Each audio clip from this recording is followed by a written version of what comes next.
오늘 본문은 여호수아서 15장 13절부터 17절까지 말씀입니다.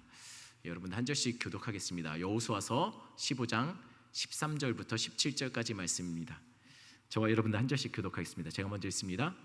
여호와께서 여호수아에게 명령하신 대로 여호수아가 기럇 아르바 곧 헤브론을 유다 자손 중에서 분깃으로 여분네의 아들 갈렙에게 주었으니 아르바는 아낙의 아버지였더라.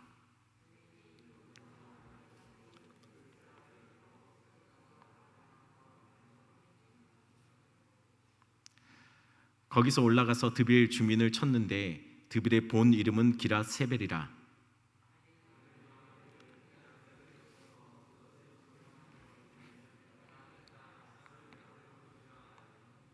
함께 있습니다. 갈렙의 아우 그나스의 아들인 온니엘이 그것을 점령함으로 갈렙이 자기 딸 악사를 그에게 아내로 주었더라. 아멘.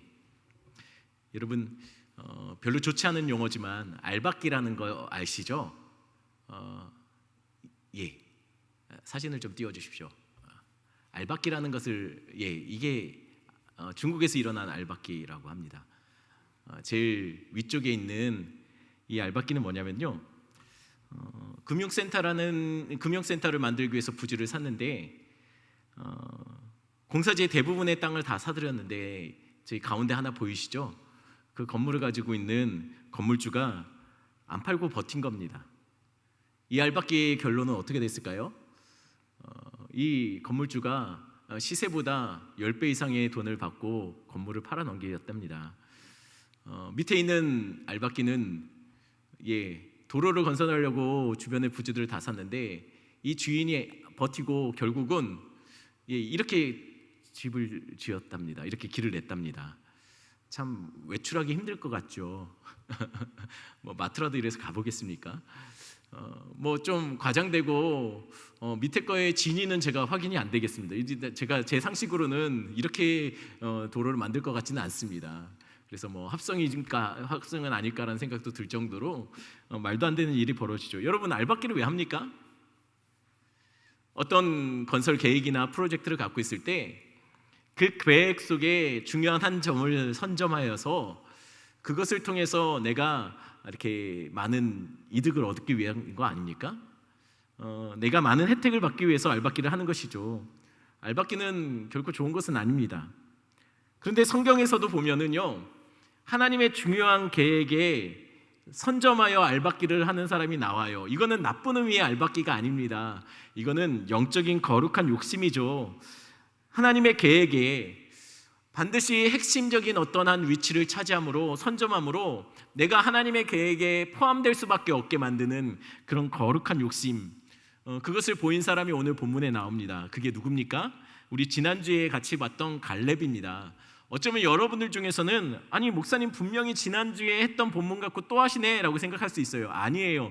지난주에 나왔던 본문이 오늘 또 본문에 거듭해서 다시 똑같은 이야기를 언급하고 있습니다. 다른 본문이에요. 갈렙을 이야기하기 전에 본문의 배경을 좀 먼저 설명하겠습니다.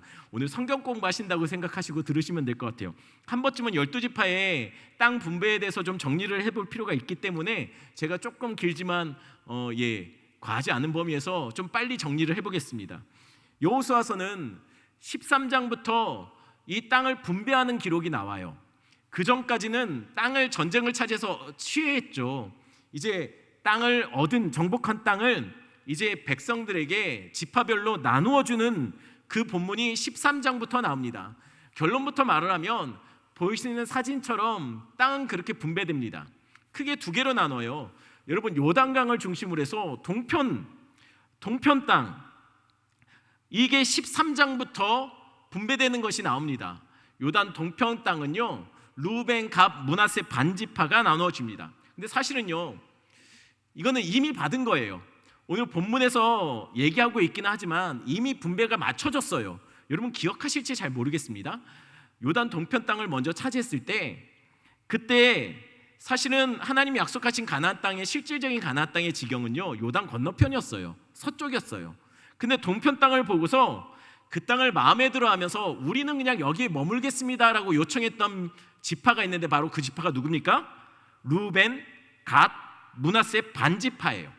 므낫세 반지파라는 얘기는 뭐냐면요, 므낫세는 동편에도 반이 차지했고요, 나머지 반은 서쪽에 또 차지했어요. 그래서 므낫세 반지파라고 말합니다. 그러니 여러분, 결국은 이 두 지파 반이 동쪽을 차지하게 된 거예요. 이미 이들은 얻었어요. 오늘 다시 한번 13장에 그것을 한 번 더 되새기고 있는 것입니다. 그러면 여러분, 문제가 생겨요. 어떤 문제냐면요, 실질적인 정복 전쟁은 언제부터 시작되냐면 요단을 건너고 서쪽을 차지할 때부터예요. 그런데 이 두 지파 반이요, 루벤과 갓과 므낫세 반지파가 전쟁에 능한 지파예요. 말하자면 이스라엘 민족의 주력 부대라는 거예요. 이 주력 부대들이 이미 동편을 자기네들이 차지하겠다고 하고 우리는 그냥 여기 누르겠습니다라고 했으면 문제가 생기는 거죠. 어떤 문제예요?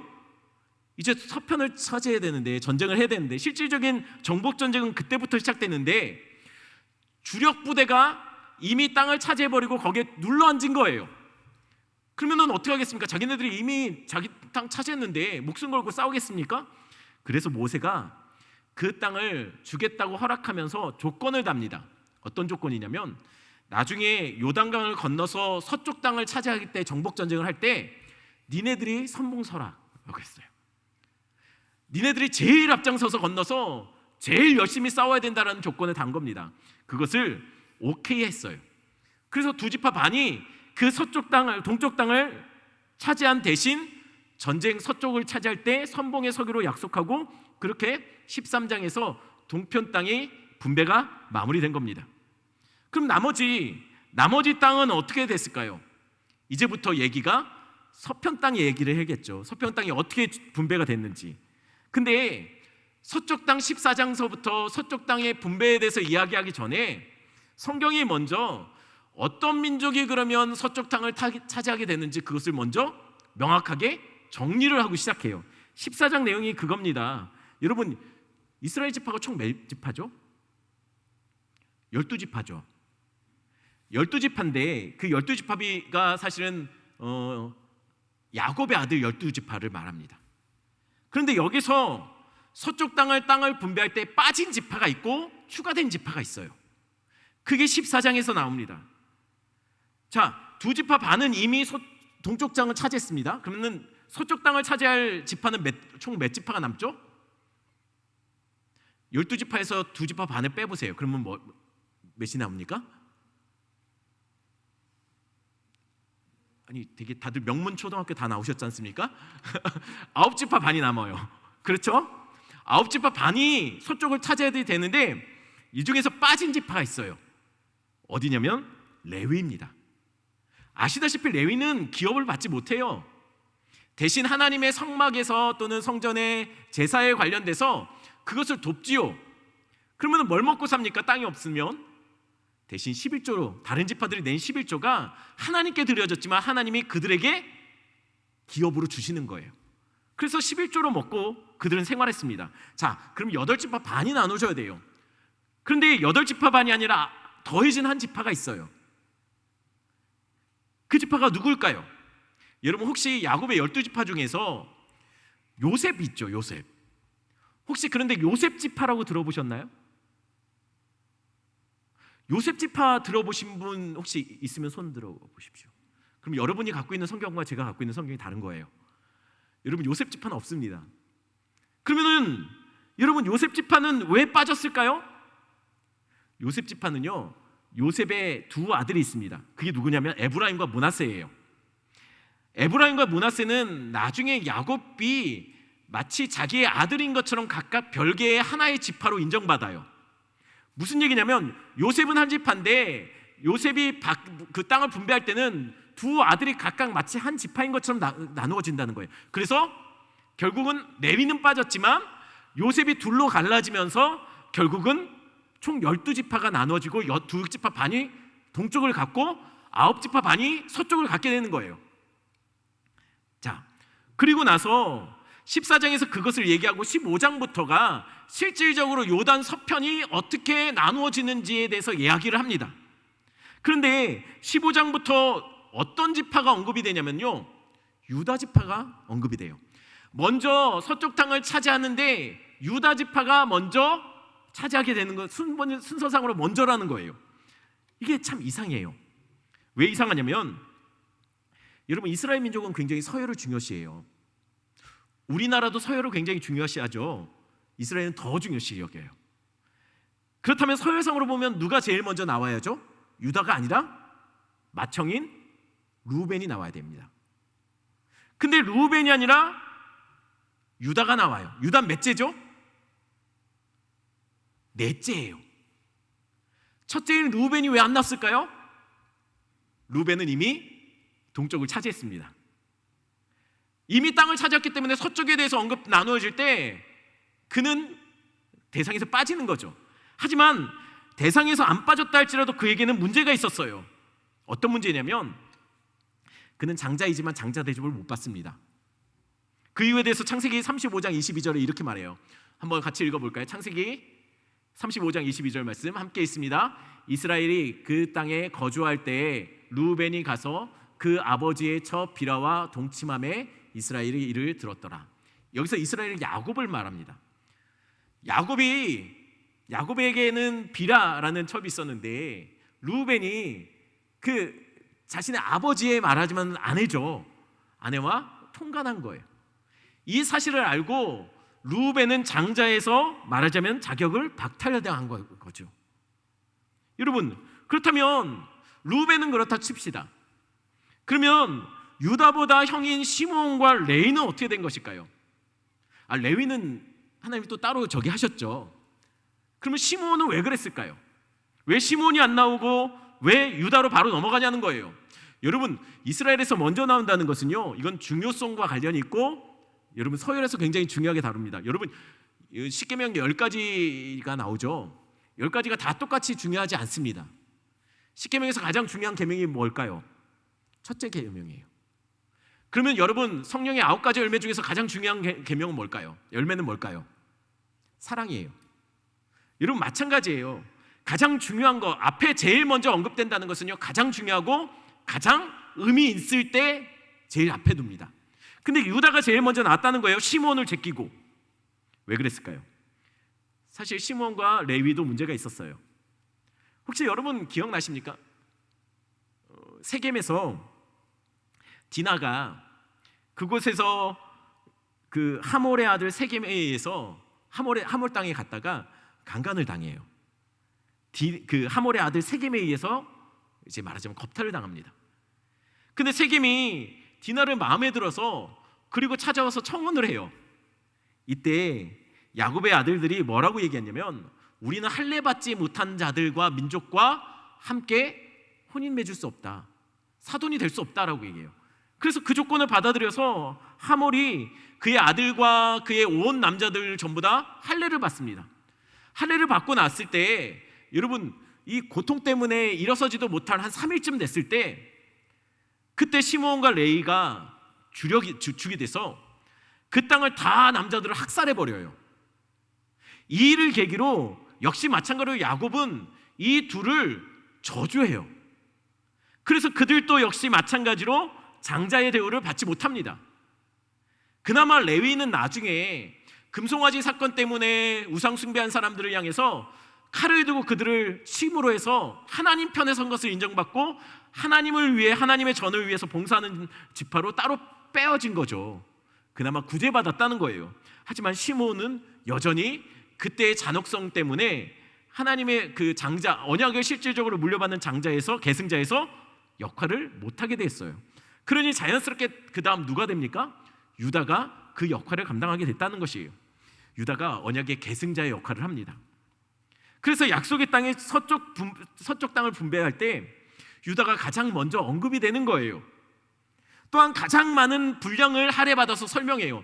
사실 다른 지파들 땅 분배에 대해서는 이렇게 구체적으로 얘기하지 않습니다.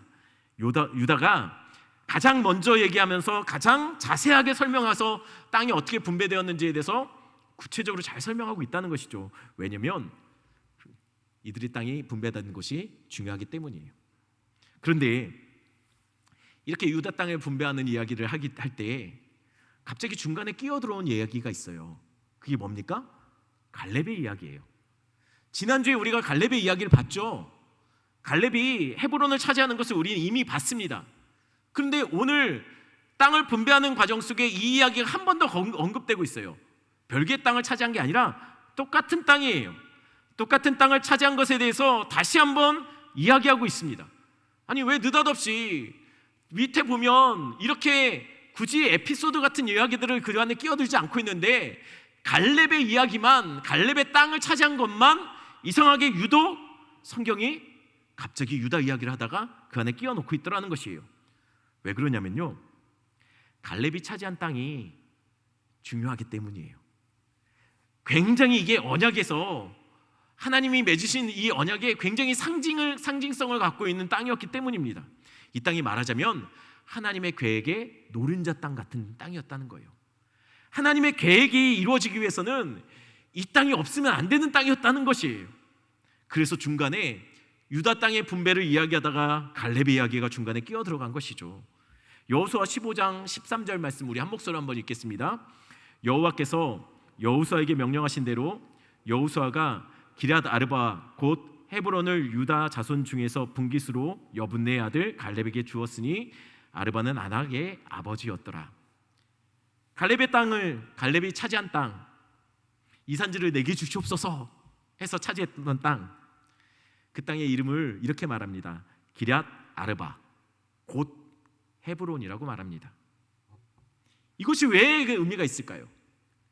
왜 이 땅이 그렇게 중요한 것일까요? 여러분, 이 땅은요, 아브라함이 주로 활동했던 주 거점이 되었던 땅이에요. 아브라함이 약속의 땅에서 또한 처음이자 마지막으로 자신의 땅으로 값주고 산 땅이, 소유하게 된 땅이 또한 이곳에 있습니다. 그 땅이 무엇이냐면요, 사라가 죽었어요. 이 땅에서. 그래서 아브라함이 헷 족속에게 가서, 헷 족속의 에그론 왕에게 찾아서 사라를 장사 지낼 수 있는 땅을 나에게 좀 달라. 그래서 굉장히 처음에는 그냥 주겠다고 했는데 굳이 엄청난 바가지를 써가면서 그 주변의 시세보다 뭐 몇십 배 뭐 이렇게 값을 주고 치렀을 거라고 추측합니다. 엄청난 값을 치르고 그 막벨라구를 사서 그곳에 자기 아내를 사라를 묻습니다.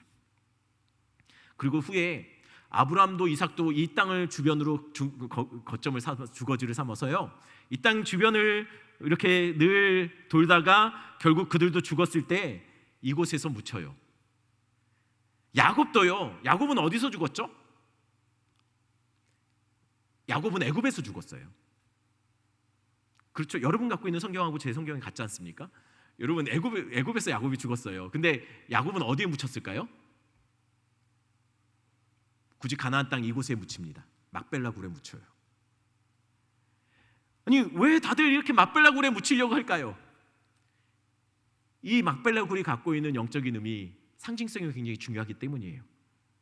당시 사람들은 유목민족들이었죠. 그 땅은 한 곳에 정착할 수 있는 땅이 아니었어요. 왜냐하면 농사지을 만한 땅이 아니었거든요. 특히 브엘세바 쪽, 이 헤브론 근처는 더더욱 한 곳에 정착해서 농사짓고 이럴 만한 땅이 아니었습니다. 그래서 사람들이 어떻게 합니까? 이렇게 돌아다니면서 풀을 찾아다니면서 그렇게 목축을 하죠. 그러다 보면은요, 서로 이 땅이 누구의 땅인지 소유권이 애매해져요. 한 곳에 자리 잡고 집 짓고 사는 게 아니라 돌아다니니 내가 살던 땅이 언젠가 가보니까 다른 민족이 와서 살고 있고 서로 이렇게 막 이동한다는 거예요. 그런데 그럴 때 이 땅이 우리의 땅이라는 것을 어떻게 소유권을 주장할 수 있을까요? 우리 예전에 이 나무 밑에서 살았는데 라고 말하면 될까요?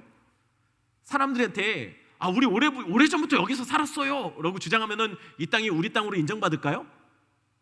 아니면 등기부 등본 떼서 보여줄까요? 여러분, 어떻게 하면 그 땅이 우리의 땅인 것을 알려줄 수 있을까요? 뭔가 증표가 있어야 돼요. 그 중에서 가장 확실한 증표가 뭐냐면요, 가족묘예요.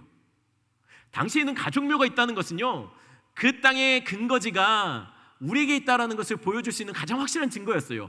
봐라, 우리 할아버지의 할아버지부터 여기에 우리가 묻혔다, 우리가 이곳에 살았다는 증거 아니냐라는 것이죠. 여러분, 그래서 굳이 막벨라 굴에 야곱도 자기가 그곳에 들어갔던 것은 자신의 후손들이 애굽에 살지만 그들에게 메시지를 던지는 거예요. 우리의 땅은 그곳이 아니라 이곳이라는 것을 보여주기 위해서 일부러, 또한 가나안 백성들에게 이 땅의 소유권이 우리에게 있음을 알려주기 위한 하나의 퍼포먼스였다는 것이에요. 여러분, 헤브론이 그런 땅입니다. 이스라엘 조상이었던 아브라함, 자신의 근거지로 삼고 자신의 소유권을 주장할 수 있는 땅, 하나님이 이 땅을 너에게 주겠다고 약속한 그 약속 붙잡고 첫 발판을 마련했던 그곳. 하지만 야곱의 가족들이 애굽으로 내려가는 순간 이미 하나님의 계획이 어느 정도 발판은 만들어졌지만 이미 중단되고 멈춰버린 땅, 하나님의 계획이 시작이 되는 곳이기도 하지만 또한 그곳에서 이미 멈춰버려서 더 이상 진척이 되지 않고 있는 그 땅, 갈렙이 그것을 알고 있었던 거예요. 85세가 되었지만 그는 노령에도 그래서 당당히 나와서 그 잊혀진 땅, 하나님의 언약이 멈춰져 버린 땅, 누구도 두려움 때문에 그 땅을 감히 차지하지 않으려고 하는 그 땅을 내가 차지해 볼 테니 그 땅을 내게 주십시오라고 말하는 거예요. 그 땅을 소유한다는 것은요, 하나님의 일하신 하나님의 언약이 다시 회복되어지고 끊어진 것 같은 하나님의 언약의 계획이 다시 연결되는 것과 같은 의미라는 것이에요. 지금 갈렙이 그것을 내가 이어보겠다라고 지금 자신이 말하고 있는 것이에요. 하지만 갈렙은 혼자 이 모든 것을 다 하겠다는 것이 아닙니다. 갈렙은 헤브론을 차지하고 나서는요, 아마도 자신의 한계를 느꼈던 것 같아요. 아마 그의 굉장히 나이 많은, 이미 힘이 없는 그의 노령인 몸에 아마 갈렙은 스스로 그런 생각이 들었나 봐요. 여기까지구나, 난 더 이상 안 되겠구나, 여기까지가 나의 한계구나라고 생각했던 것 같아요. 하지만 여전히 차지되지 않고 있는 땅이 있습니다. 그게 기럇세벨이에요. 헤브론 남쪽의 브에르세바 광야 지역, 우리가 주일날 다루고 있는 그 브에르세바 광야 지역, 그 땅이 아직도 다시 차지되지 않고 있어요. 이전에 아브라함이 약속의 땅, 그 최남단이라고 생각하는 그곳에 우물을 파고 하나님께 그 땅에 하나님이 나와 언약 맺음을, 이 땅을 주시겠다는 약속의 상징으로 에셀나무를 심었던 그 땅이 아직도 회복되지 않고 있는 거예요. 그래서 자기 대에는 안 되지만, 나는 여기까지지만, 그는 하나님의 계획, 끊어진 그 계획을 이어놓으려는 계획을 멈추지 않고, 그래서 그는 이렇게 사람들에게 말합니다. 기럇세벨을 차지하는 자는 나의 딸을 아내로 삼게 될 것이라고요. 자기 때에는 끝났지만, 자기는 여기까지지만, 하지만 하나님의 아직 회복되지 않고 있는 하나님의 계획의 그 무대를, 누군가 나를 대신해서 그 꿈을 이어줄 수 있는 사람이 좀 나와달라고 그렇게 요청하고 있는 거예요. 자기 딸을 주어서라도, 내가 아니면 내 다음 때라도 그것을, 내가 다 못한 사명을 내가 누군가를 통해서 다시 그것을 이어가겠다라는 것이죠. 결국 그래서 어떻게 됩니까? 결국은 그 땅을 다시 차지하게 됩니다. 그래서 가장 이스라엘 약속의 땅의 가장 남단인 이 브에르세바 땅까지 회복시키는 것이죠. 실제로 이 헤브론은 예루살렘까지 다 모든 그 이스라엘 민족들이 통일 왕국을 이루기 전까지는 유다의 수도와 같은 역할을 합니다. 나중에 다윗이 이 헤브론을 거점으로 해서 왕이 되죠.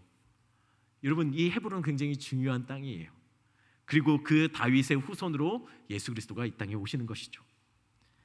그래서 결국은 갈렙으로부터 그 일이 시작되고, 갈렙으로부터 한때 멈췄던 하나님의 계획이 다시 이어져 가고 있다는 것이죠.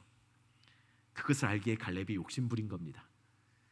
그것을 알기에 하나님의 언약이 멈춰버린 그것에 대한 안타까움으로 그는 자신의 능력 이상의 것이라고 생각되는 그 땅을 자신이 한번 차지해보겠다라고 요청한 것이에요.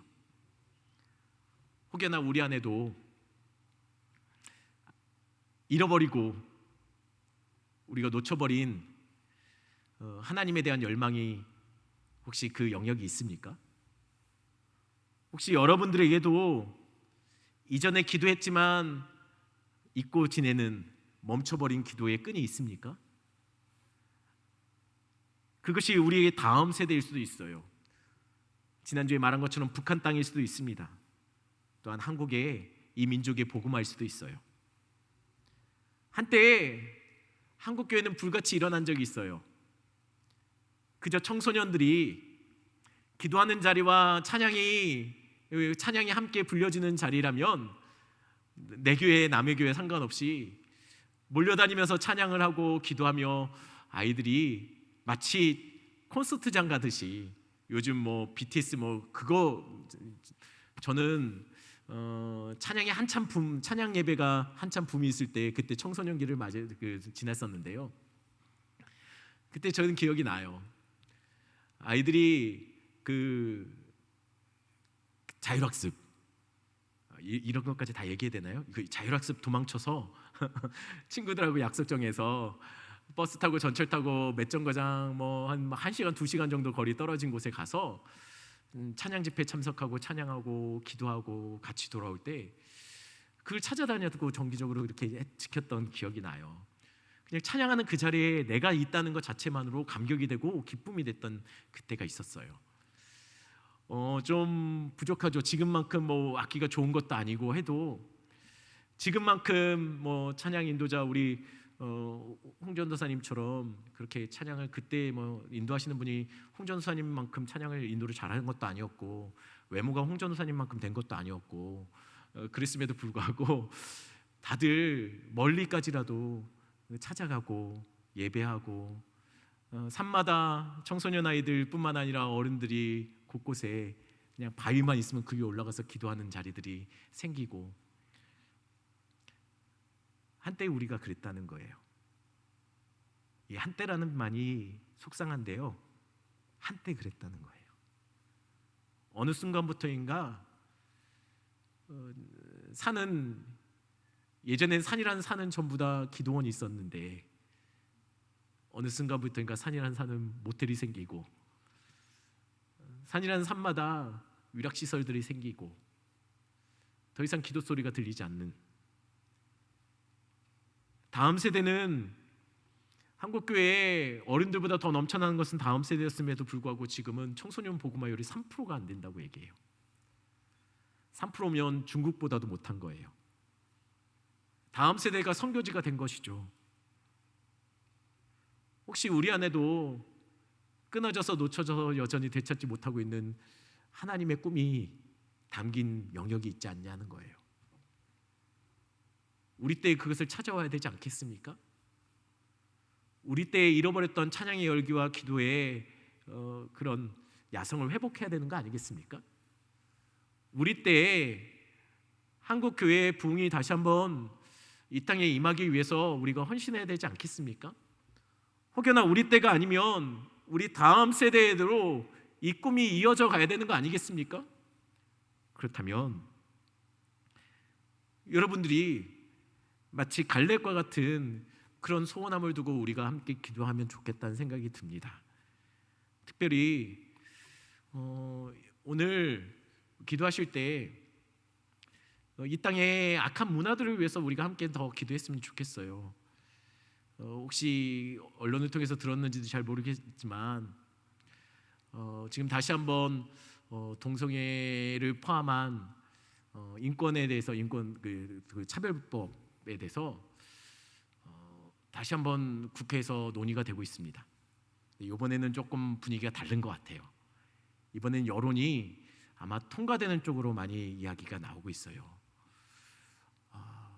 이것을 위해서 여러분들 기도하셔야 될 것 같아요. 맞죠. 인권적인 부분들에 대해서 존중받아야겠죠. 차별받으면 안 되겠죠. 하지만 그럼에도 불구하고 하나님의 창조 질서를 흔들어 놓고 죄를 이것을 마치 소수 인권에 대해서 마치 보장받는 것처럼 이야기하면 안 된다는 것이에요. 한국 교회가 우리 동성애와 관련된 사람들에 대해서 그들이 돌이키고 하나님 앞에서 다시 한번 회개하고 자신이 행하고 있는 것들에 대해서 그곳에서 나올 수 있도록 돕는 기관, 여러 가지 기구들, 안전장치들을 많이 만들어 놓을 필요가 있는 것 같습니다. 이 시간 우리 말씀 생각하시면서 이 찬양하고 같이 기도하는 시간을 좀 가졌으면 좋겠습니다. 우리 같이 찬양하겠습니다. 안개가 날